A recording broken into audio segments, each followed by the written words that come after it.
Welcome one, welcome all. Thanks for joining us today.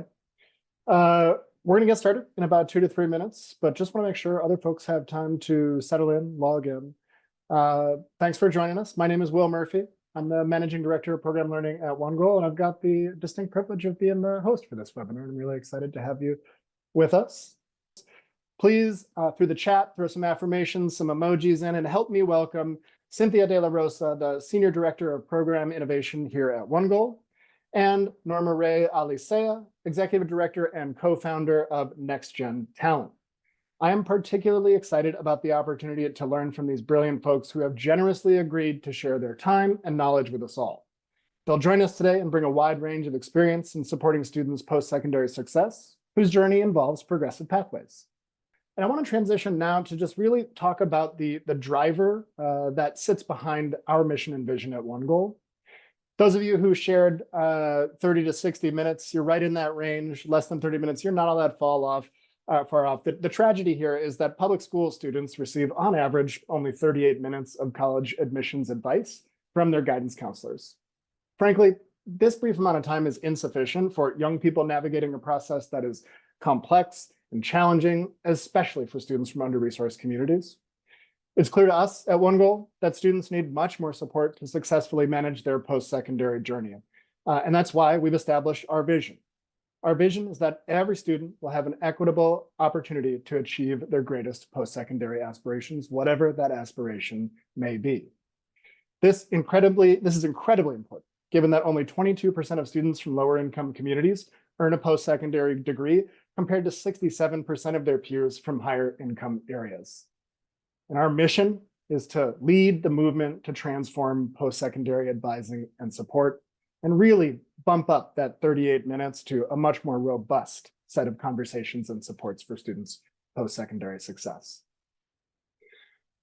We work with communities across the country, primarily through 2 types of partnerships: direct impact and widespread impact. First, our direct impact model is a daily class for high school juniors and seniors with an extra year of support during the transition as they go into the post-secondary world.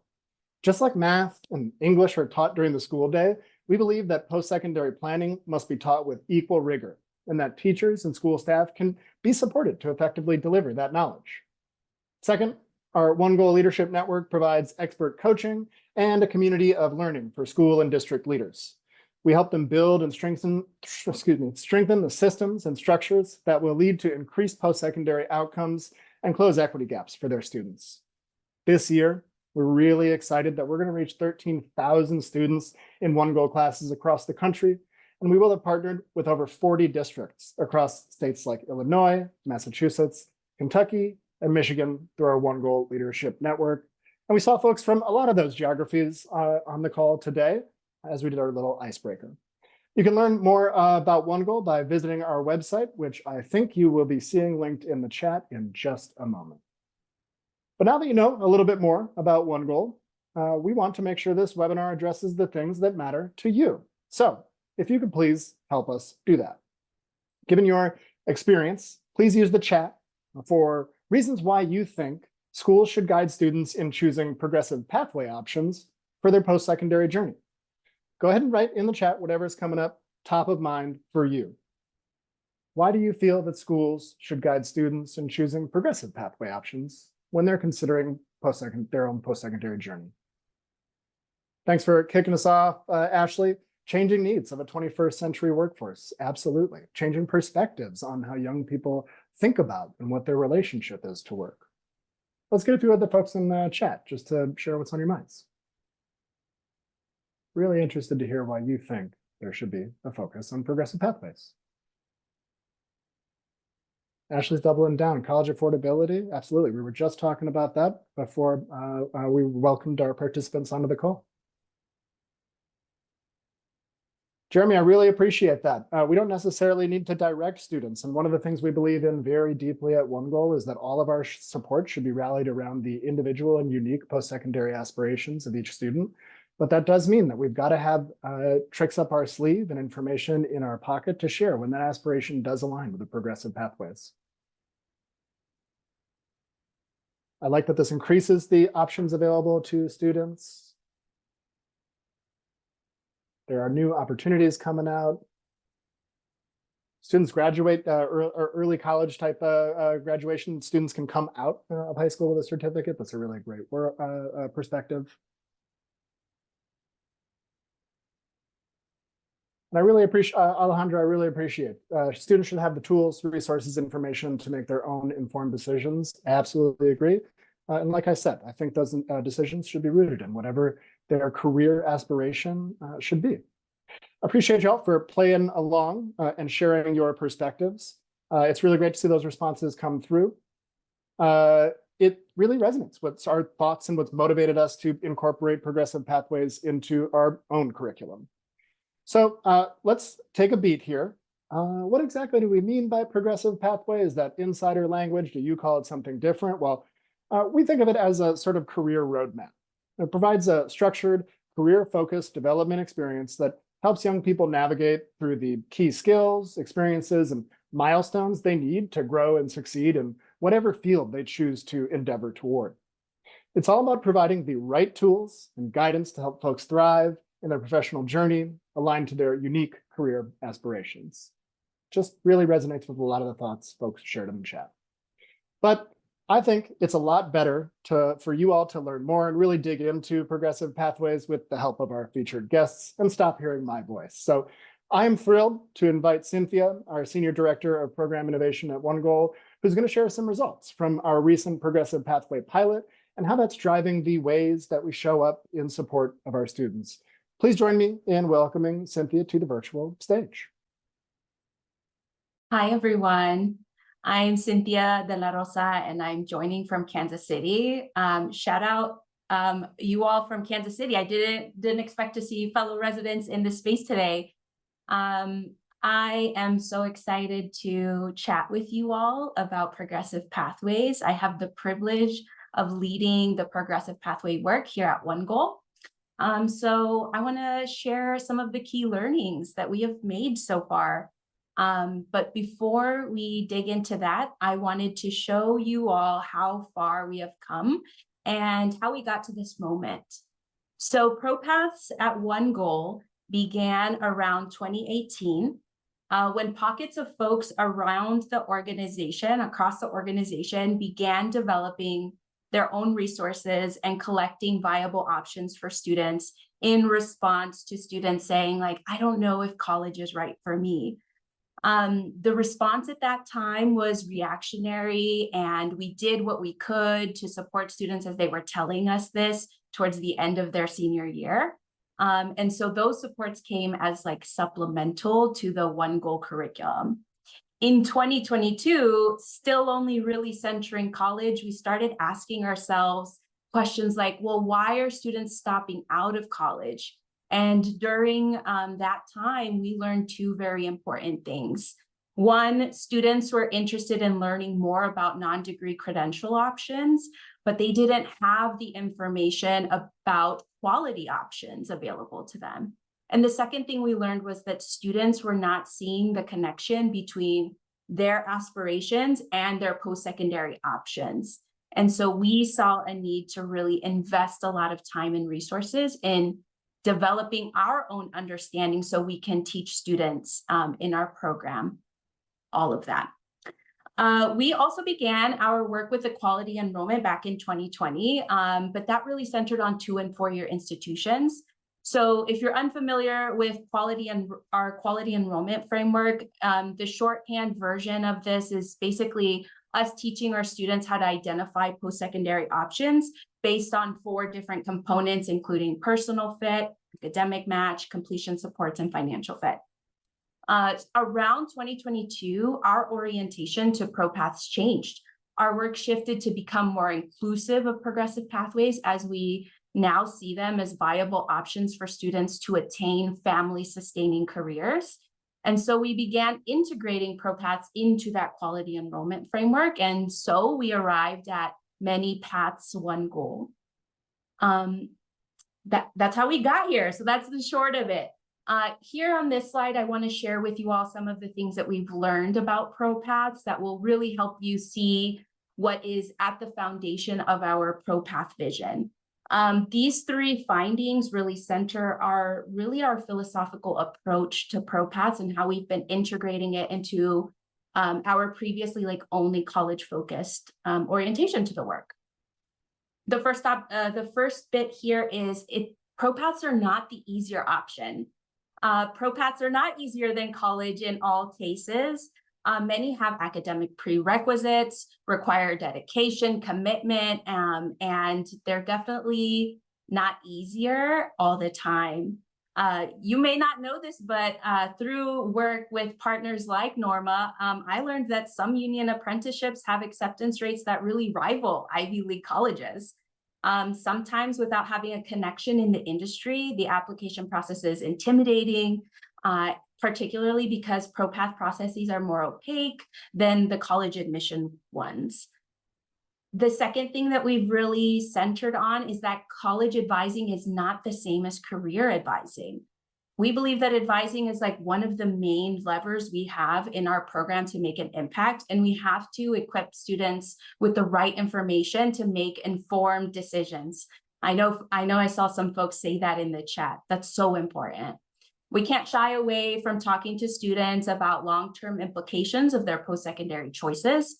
As we know, the world is definitely changing.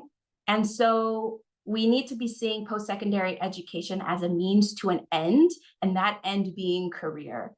Our students need to know what pathway is going to get them to the career that they desire. And so getting them that accurate information is so key.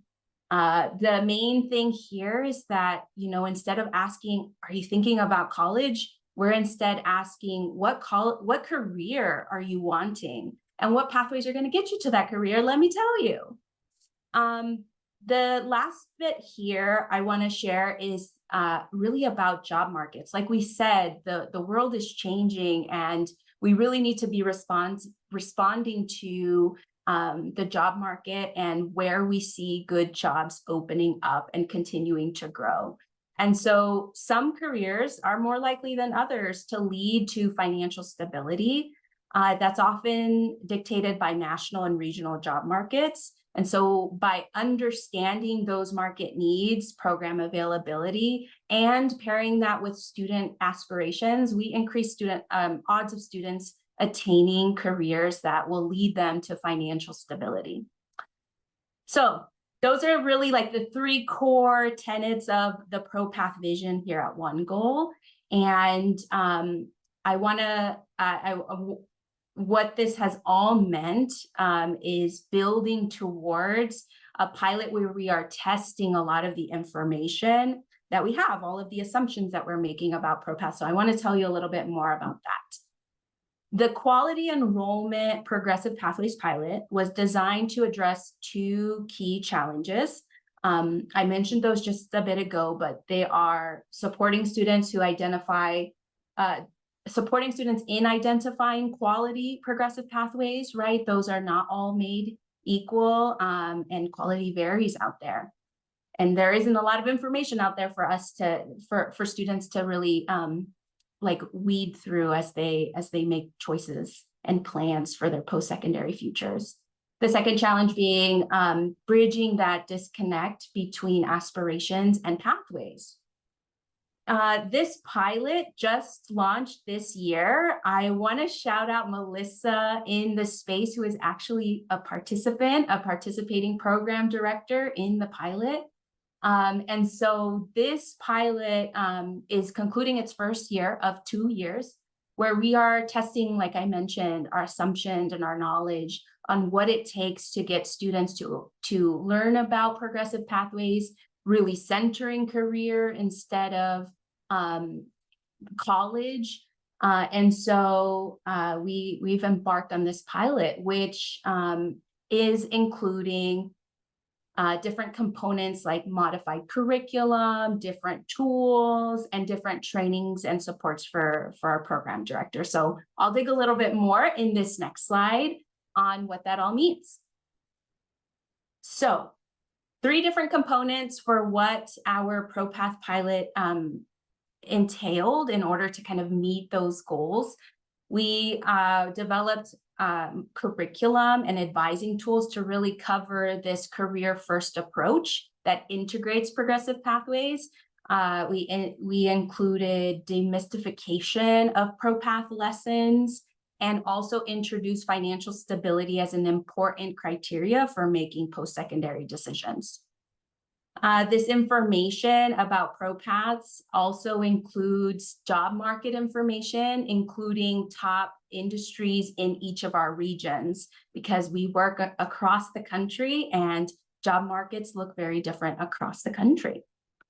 In this next slide, I will wrap up by sharing some of our learnings thus far in the pilot.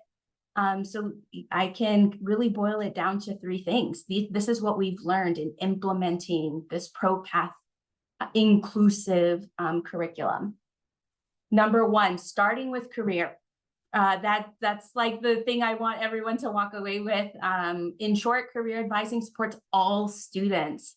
The end goal is not the credentials, not the degree, but it's the career. And in order to achieve family sustaining careers, fellows and students can be prepared for that entire pathway. And that's important for us to center because it also may include college later on. It's not just a ProPath or college situation, but it could be a combination of that. So by centering career, we make space for both.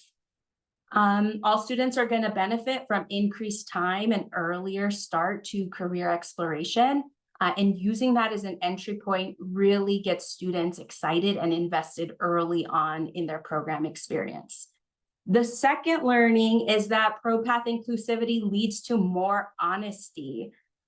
Program directors in the pilot reported having more honest conversations about career aspirations because pathways outside of college weren't seen as lesser than college ones. In turn, students are more likely to take career exploration seriously because they don't feel limited to just college. That was a big takeaway. And finally, in our third big learning, program directors don't have to know the career path for every single career interest that students have.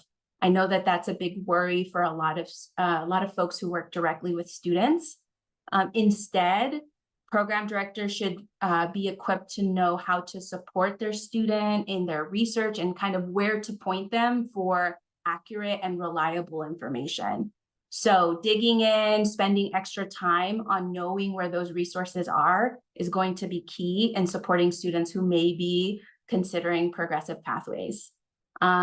To conclude, I have a lot of faith that differentiating our supports by integrating ProPaths, we will improve outcomes for our students, and that all of our students benefit from strengthening the connection between post-secondary and career, and beginning that post-secondary planning process with career in mind is super crucial.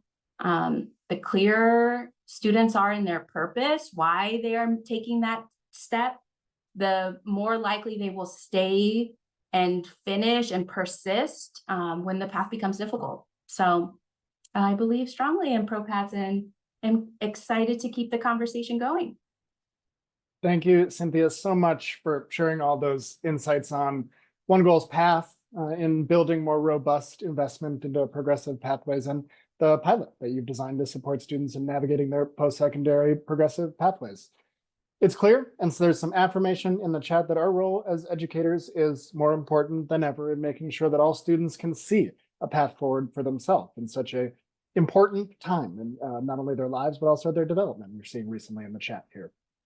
I'd like to keep us moving by introducing our next presenter, Norma Ray Alicea. Again, the executive director and co-founder of Next Gen Talent.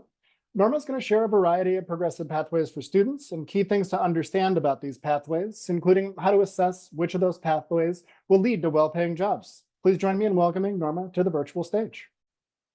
Hi, everyone. Good afternoon. It is a pleasure to be here. I cannot thank you enough, One Goal, for this opportunity to talk about a super important topic, especially in light of the fact that college costs are increasing, Students are more and more worried about student loan debt and the burden of that over time, and declining college enrollments. It's a very important time to be talking about this topic. I'm reporting live from Boston, home of the future NBA champions. I hope Texas folks on here, please don't at me, don't hate me. I love you all. And yeah, just very excited to be here. Thank you for the opportunity.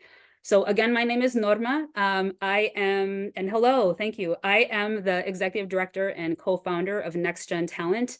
We are very proudly a woman of color-led nonprofit organization, social venture-ish organization founded in Boston a few years ago. Really what we do is revolutionize the approach to post-secondary advising by making it more evidence-based, career-focused, and strategic. And how do we do that? We help students through our innovative tools and approach and their advisors identify sort of where do the strong post-secondary programs, wide variety of post-secondary programs in their region that lead to well-paying jobs. That's our goal, right? Because we know that too many students are graduating from college with degrees that don't have enough labor market value, essentially, or value in the job market. And too many are overburdened with debt and trying to get out of that for way too long. So one of the things that the way that we do this work really is partnering with high schools, college access and success organizations like One Goal Massachusetts, which is a great partner that we've had now for several years, and other organizations, even our Boston PIC here, our Workforce Development Board, to really integrate our approach and our innovative tools into their advising programs and their curricula. Currently, we reach over 23,000 students in grades 9 to 16 and their advisors in the state of Massachusetts. Next slide, please. So, what do we do exactly? And really, the focus of our work is to provide advisors. Those could be school counselors in high schools. It could be advisors in a number of different organizations that work with youth. Tools and training that enable students and advisors to explore this variety of high value, we call high value post-secondary programs, right? So we do have in our tools information on 2- and 4-year college programs, but we do a lot of work and a lot of qualitative research that you can't find publicly on things like apprenticeship programs, whether those are union or non-union, civil service job training opportunities, vocational programs, et cetera. And here, as you can see on the screen, are some of the main tools that we've developed. One that's very popular is our Navigator Post-Secondary Program Finder. This is an online platform that students and advisors can both access so that they can explore this wide variety of programs, right, including those education to career pathways that we're going to be talking about today. What makes us so different from other platforms like Naviance or Score or Big Future, or any of those, is that we do the research to interview programs to collect program level outcomes information. So things like, what's your acceptance rate, right? What's your starting pay? What is your employment rate for graduates of your program? We also really demystify the admissions process. So we kind of make more clear for advisors and students what it takes to get into a program and what it takes to get through the program. And that's stuff that no one else is really doing, right? We've also made sure that all of the programs that we've researched and included in Navigator are vetted as leading to well-paying jobs. So we, Next Gen Talent, have said the programs in our tool for sure lead to well-paying jobs. So you know that your students can get a good return on investment. That's very important, especially, again, in light of the things that have been going on with college enrollment. Navigator also features, I wanted to mention, blog style articles. They're like quick 3 to 5 minute reads on a variety of career paths, including things like how to become a probation officer, how to become a nurse, tips for applying to nursing programs in Massachusetts. We also did one that was highly in high demand. We had heard from so many advisors and school counselors that so many students are talking about influencing, but don't really understand what it takes to be an influencer and the kinds of money that you can make if you become popular. So we just did one on influencing that has become really popular with students and advisors alike.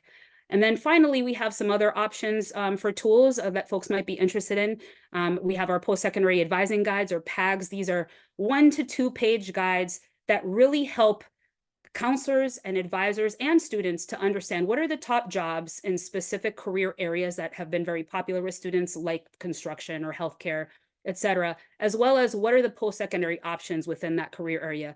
This is especially important to break down for advisors and students in areas like construction, where you have so many different kinds of options, right? You have college options like construction management at four-year colleges, but you also have apprenticeships through unions and non-unions. You also have pre-apprenticeship programs. You also have things like HVAC. So it's really important to kind of give those advising guardrails, and we do that in those PAGs, and they've been very popular as well. And then finally, we're doing something that I'm not seeing a lot of folks do around talking about bias in career advising for young people. And so we have a professional development wing of our work where I and my assistant director, we're a very small organization, run these sessions for advisors as well as other staff who want to join on confronting bias. And that includes bias that students themselves have about certain career paths, or their families have, that institutions have. Some of our organizations have, we all have our own biases, right? Institutions have them and people have them. So if you want to learn a little bit more about the work, feel free to email me. My email is on the slide, and my website is there. Next slide, please. So one of the things that's very important to us at NextGen is that when we train school counselors and advisors of other youth in other organizations, that we talk with them and make sure that they're knowledgeable about the many educational paths to a well-paying job. So you can see on this screen, and when I say a well-paying first job, I'm talking about the first job a young person gets after graduating from a post-secondary program. So this doesn't mean like if they had a job in high school, that's what we're counting. We're talking about a job after post-secondary graduation. And you can see from the diagram that there are so many options, right? And there are even more I couldn't fit on here. So you can see that we have 2-year and 4-year options, but outside of that, there's way more. There are things like boot camps. So I'm sure a lot of you have heard of these increasingly growing coding boot camps, right, that are popping up all over the place. In Boston, it's certainly been happening. But, I always caution people that a lot of those boot camps have very high requirements in terms of your IT skill set, or they're more meant for people who've kind of been computer geeks since they were young. So you have to be really careful about the kinds of boot camps that you're looking at for young people. Vocational, trade and technical schools, obviously, things like apprenticeships, and those could be in the building trades. You could find apprenticeships in biotech, for example. And apprenticeships can be both union and non-union. And what tends to distinguish those two things is not only pay, but also things like requirements for getting into them, right? Civil service job training program. So if a student comes to you and says, I want to be a firefighter in my city, do you know how to talk with them about that, right? That's important. Military is another option. Job training programs at community-based organizations like Year Up. I'm sure many of you are familiar with Year Up's wonderful IT programs. That's a national organization. But then you also have community-based organizations that often offer job training programs. So for example, in our beautiful Chinatown neighborhood here in Boston, there is the Asian American Civic Association, and they have a BEAMS program that trains young people in how to become maintenance technicians, right?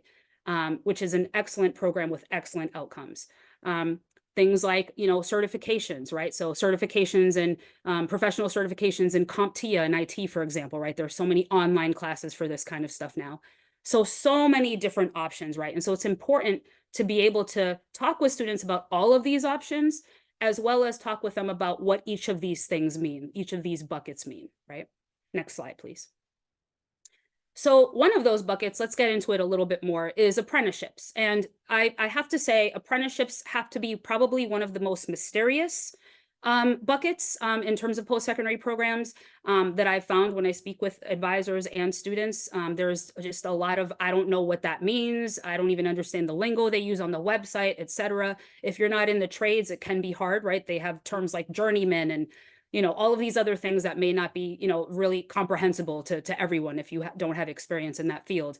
And so apprenticeship programs, right? What are they? They prepare you to learn a trade or profession under an expert, right? Someone who has experience doing it. Oftentimes they, put together practical hands-on training with work that pays. So students are learning while they're paid or getting paid while they learn the trade. They can be sponsored by lots of different kinds of organizations. You can see the list here, including unions and employers. They tend to be 1 to 6 years long, depending. And again, there are union and non-union apprenticeships, right?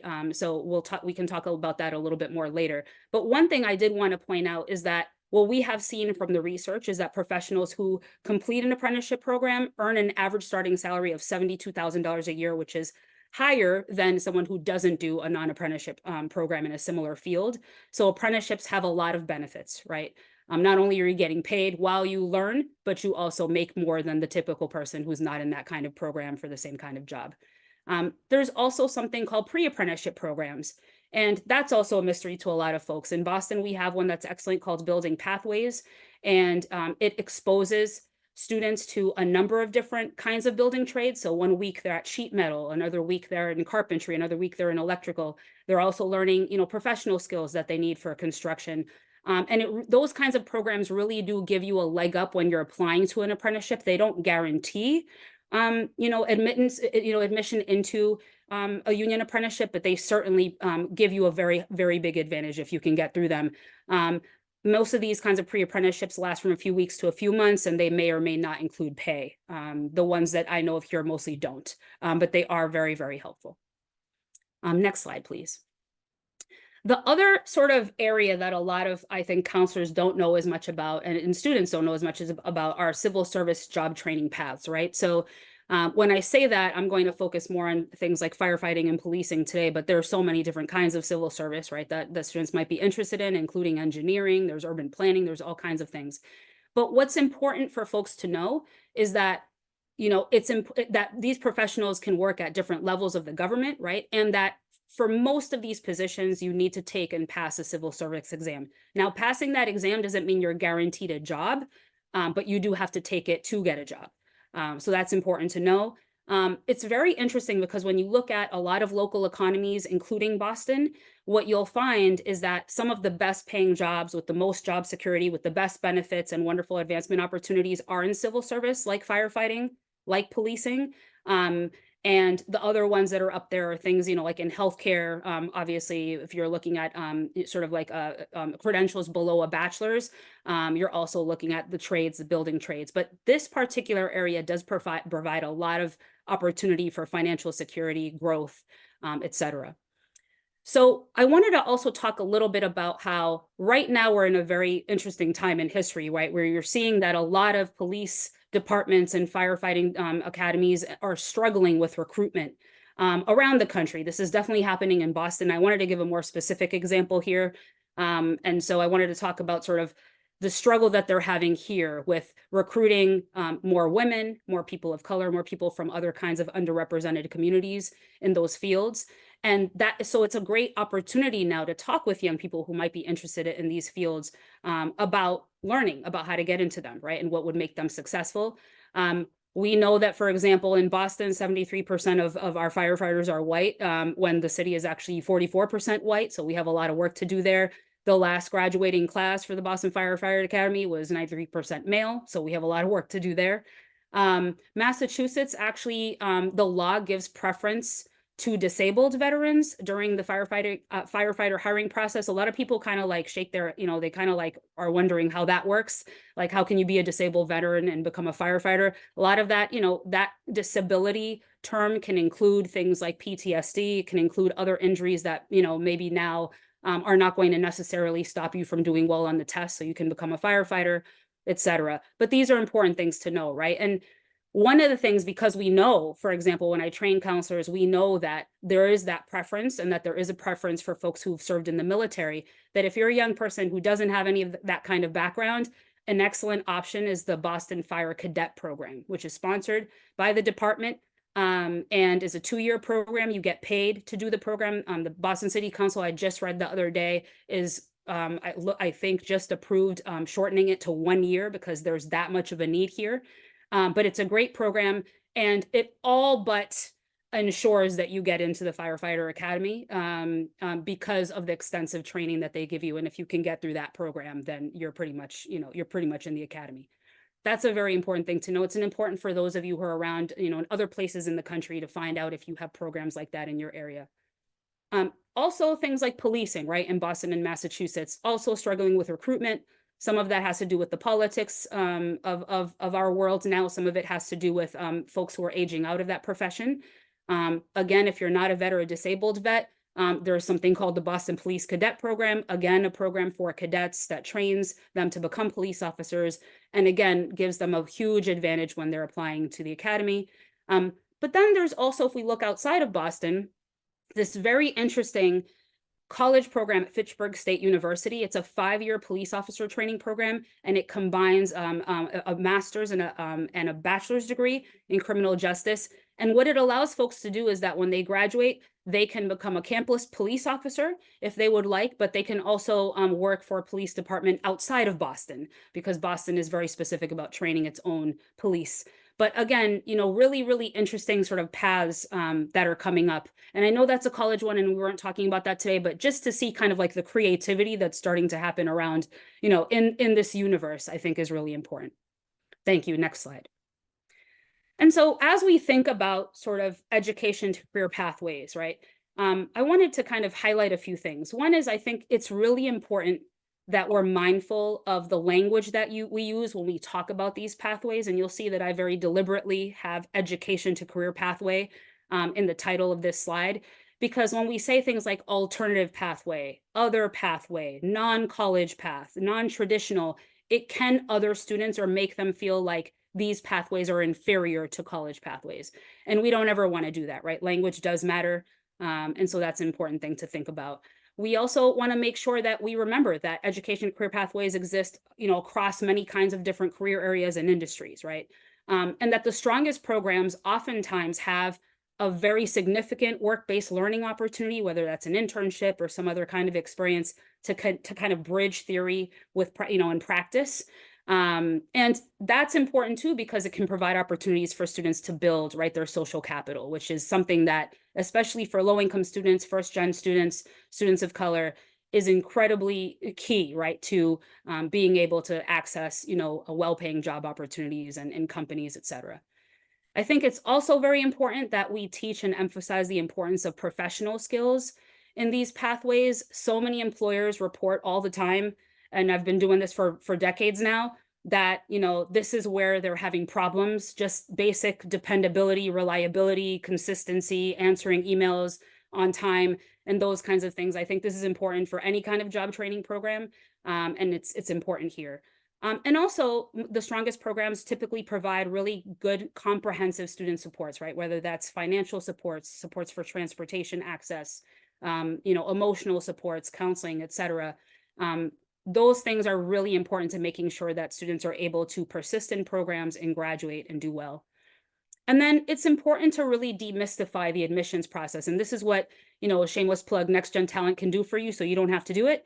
So feel free to call me after this. And, really make sure that students understand what it takes to get into programs, because that can be, again, a big mystery to a lot of folks. And websites are not always very clear, as you all know. And then it's also important to talk about bias with students and their families. And this is a big topic for me, especially being a Native American, woman of color, Latina from Boston. I have heard so many times negative and outdated perceptions, for example, from families, or even from teachers or from counselors about working in the building trades, right? As like, oh, that's dirty work, or it's either just trades or college. And it's like, no, now you can actually do the trades and then get a college degree and do construction management and keep moving up. Cultural biases, they're oftentimes immigrants that believe college is the only good way and the only right way, and that's the dream, and otherwise you're not successful, and making sure that we can break open that thinking and change it. And then checking your own biases, right? We all have implicit biases that we have to work on. And so examples of, like, for example, there are people who might have a bias against policing, right? Because of experiences they've had in their community, and then have a hard time talking with students about that kind of career option, right? That's one example, but there are so many, right? Next slide, please. Thank you. And then finally, I wanted to share with you all just a few steps on how to assess which pathways lead to well-paying jobs. The first thing is that your program, your organization should really come up with a definition of what you mean by a well-paying job, right? Like, we hear this lingo all the time, or sustainable wage or living wage. What exactly in numbers does that mean, right? One really helpful resource that you can use that is applicable to the entire country is the MIT Living Wage Calculator. You can look that up, just Google it. It's a free online resource. It's an amazing resource that was created by an MIT professor who has provided living wage numbers for many, many metropolitan areas across the country.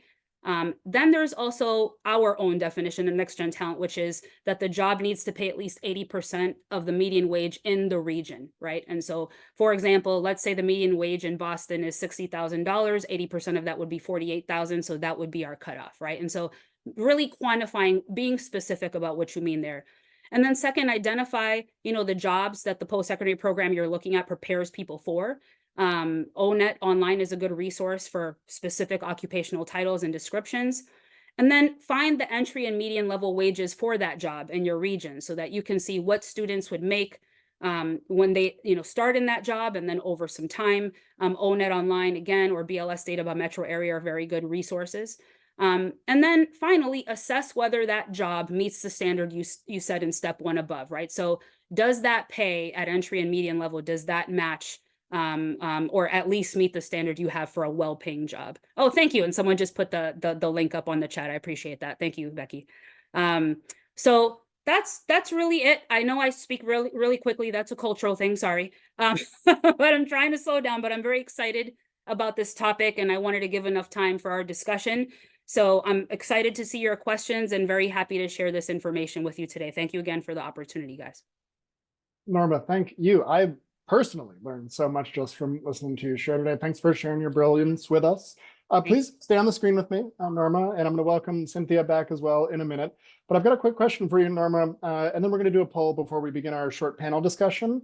Sure. I heard you sort of invite people in to reach out to you to learn more, particularly about that navigator tool really piqued my interest, which first of all is wildly generous of you.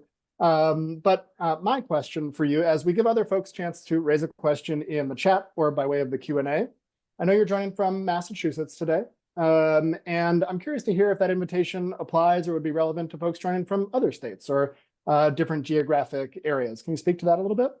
That's a great question. Yes, absolutely. So unfortunately, right now, we only have this work and these tools happening in Massachusetts and Houston because we received a grant from the Dell Foundation to expand our resources into the Houston, Texas area. Shout out to Texas and Houston. We are hoping before we move into other parts of the country that we can expand our tools actually a little bit more even within our state here. So into Western Massachusetts, like where the Berkshires are and all that beautiful part of the state, as well as the south coast of Massachusetts. So going towards Cape Cod, if y'all are familiar with the geography. But right now we're very focused on greater Boston and central Massachusetts here in this state, and then Houston. But I mean, listen, if somebody's willing to pay enough, I'm willing to expand to wherever you would like. Thank you so much, Norma. It's just really clear that you're at the vanguard of this work to do that really rigorous research on post-secondary pathways. So I really appreciate you. Thank you. Cynthia, if you can join us back on screen. And folks, please do use the chat or the Q&A to ask any questions. I'll try to raise up other folks' voices in the space if I can. We've also got a couple of questions prepared. But before we do that, I just want to launch one more quick poll that I'm hoping you'll do for us, just to understand whether or not you're interested in keeping in touch with us as we continue to endeavor to move this work forward. You should be seeing that poll on your screen now, and I'll just give you a minute to do that before we dive in.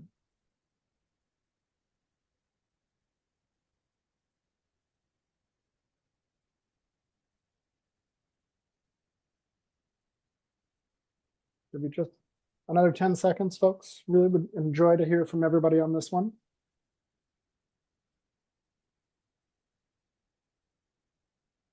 Appreciate y'all. Just giving you one more second to respond.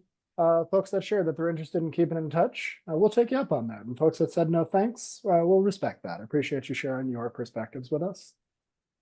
We've got a question in the chat. Cynthia, I think this might be directed to you, but I'll welcome you both in on this. Curious about the implementation of career-focused advising. Any best practices approaching change management that comes along with that? Hi, great question. It really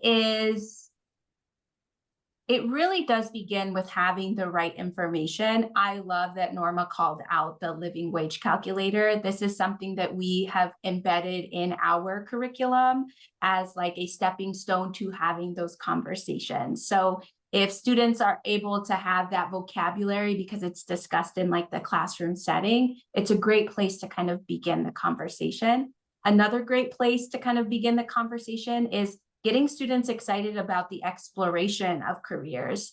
And so in our curriculum, we leverage the Big Future Career Quiz, where students are able to answer a series of questions to understand like what their skills are, what their interests are, and then learn more about careers and the required education levels for those various careers.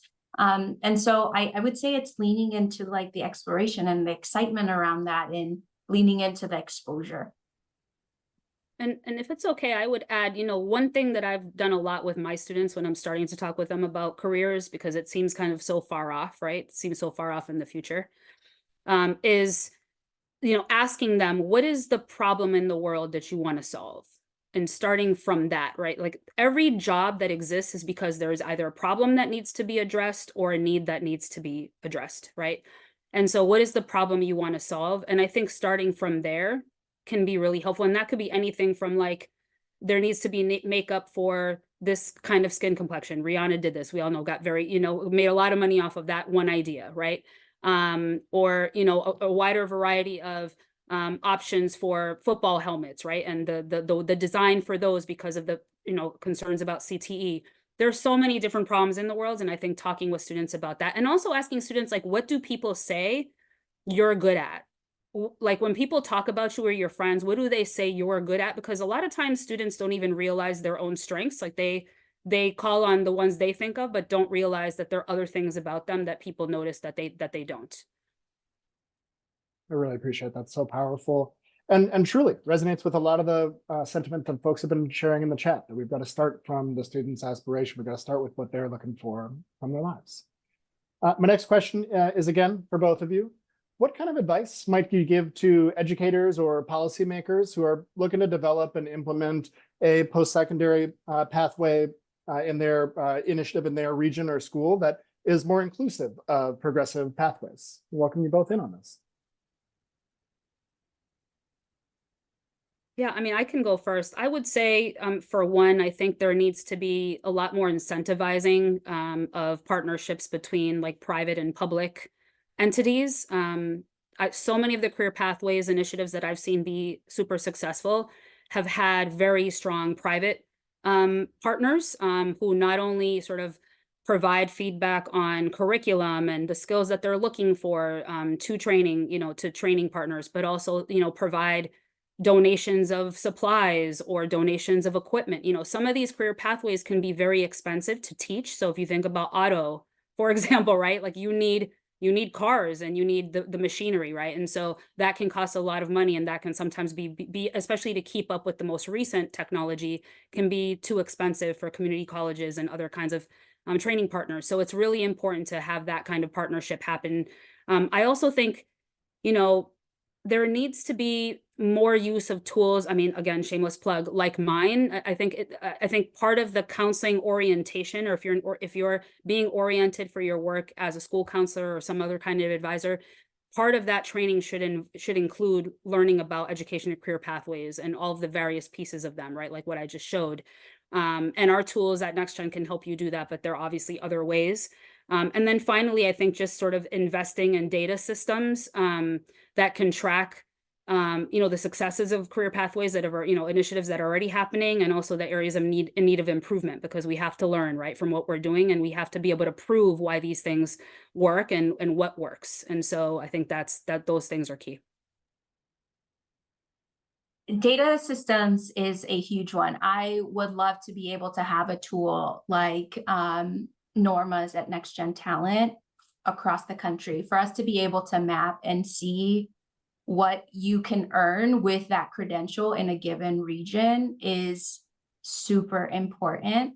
I would say also it would be very helpful to have investment in the support systems around ensuring completion of those programs, the same way that we have student service, offices on college campuses, to have that for programs to ensure that students have access to getting to the program, and the laptop that they need to complete the hybrid training feels incredibly important.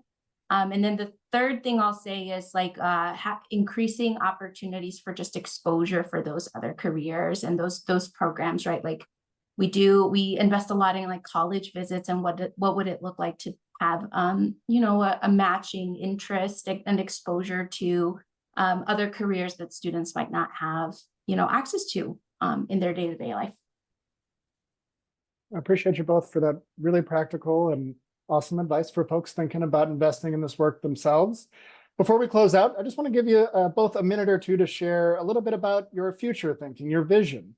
Where might you think that this work is going to take us as a field in the next 5 to 10 years? And just take a minute each, and then I'll close us out. And thank everyone for joining.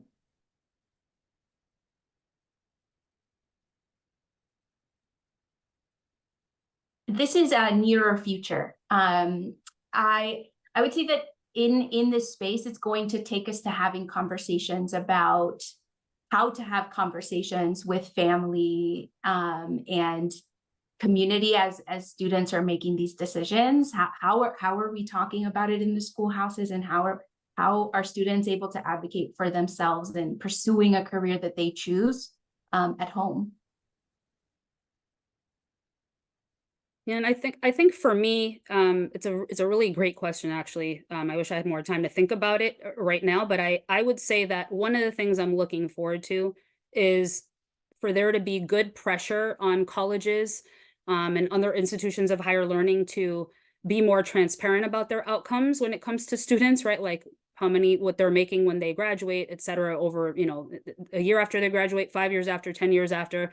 I think that, you know, the interest of so many students in these education career pathways over college or instead of college is going to push colleges to really be more creative and think more about providing information to students so that they know that they're going to get a good return on investment. And honestly, students deserve that, especially if they're putting all this money into these schools, and especially if taxpayers are funding public universities.